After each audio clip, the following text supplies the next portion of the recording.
অধিকার ও সুরক্ষা আইন 2013 আছে।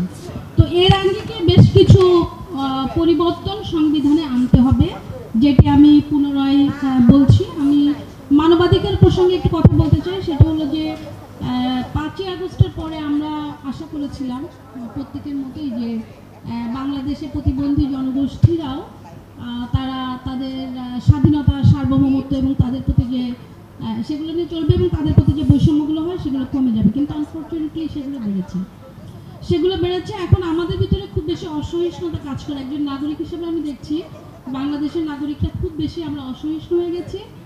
গত 53 বছরের যে জাতাকল, সেই জাতাকল থেকে আমরা এখনই মুক্তি পেতে চাই। গত 9 মাসে মুক্তি পেতে চেয়েছি, আমাদের ডিমান্ডগুলো উপস্থাপন করছি এবং এর ফলে যে সহিংসতাগুলো হচ্ছে, এই সহিংসতার ফলে কিন্তু প্রতিবন্ধী মানুষের সংখ্যা বাড়ছে। আমাদের 5ই আগস্টের আগে জুলাইয়ের অভ্যুত্থানে যে প্রতিবন্ধী মানুষ হয়ে গেছেন, যাদের বিভিন্ন ধরনের অঙ্গহানি হয়েছে, তাদের চিকিৎসার অভাব আমরা দেখতে পাচ্ছি। তাদের অনেকেরই সুচিকিৎসা হয়নি, এখনও মানুষ মারা যাচ্ছেন। গতকালও একটি জানাজা হয়েছে, গত পরশুদিন মারা গিয়েছেন। তো এই জায়গাগুলোতে আসলে আমি আরেকটু মনোযোগ আকর্ষণ করব, যারা স্বাস্থ্য নিয়ে কাজ করছেন, সুরক্ষা নিয়ে কাজ করছেন, তাদের আমাদের যে আইন নীতিমালা কর্মপরিকল্পনাগুলো পূর্ববর্তিত হয়েছে, সেগুলো অনুযায়ী আমাদের কিছু পদক্ষেপ নিতে হবে।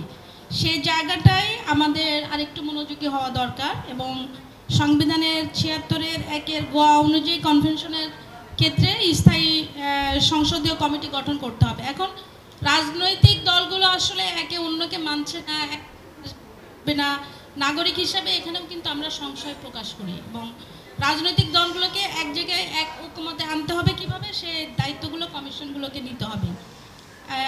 আমি আসলে যেটি বলতে চাই সেটি হলো যে বৈষম্য বিরোধী আইন আমাদের একটি ছিল, যেটি খসড়া আকারে বহুদিন থেকে গেছে। এই আইনটি দ্রুত পাশ করার জন্য এই কমিশনগুলো কোনো মতামত রাখে না, সে বিষয়ে আমাদের আরেকটু অগ্রসর হওয়া দরকার এবং এই বৈষম্য বিরোধী দ্রুত পাশ করা যায়, তাহলে আমরা বর্তমানে যে বৈষম্যগুলো দেখতে পাচ্ছি সেগুলো কমে যাওয়ার সম্ভাবনা আছে। আমি জানি যে এই সরকার, অন্তর্বর্তীকালীন সরকার, কোনো আইন পাশ করবে না, কিন্তু আমাদের যে মন্ত্রণালয় প্রতিবন্ধী ব্যক্তিদের দায়িত্ব, সমাজ কল্যাণ মন্ত্রণালয়, সেই মন্ত্রণালয় আসলে প্রতিবন্ধী ব্যক্তিদের জন্য দায়িত্বগুলো বা ন্যায্য হিস্সাগুলো প্রতিষ্ঠা করা দরকার, সেগুলো করছে না, সেটি আপনি আজকে বলতে চাই।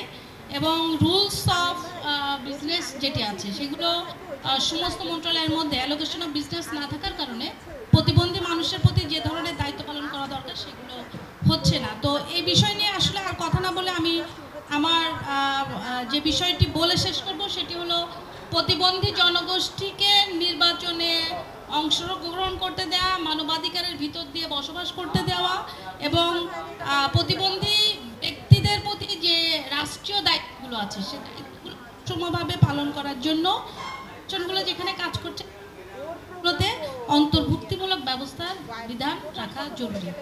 ধন্যবাদ।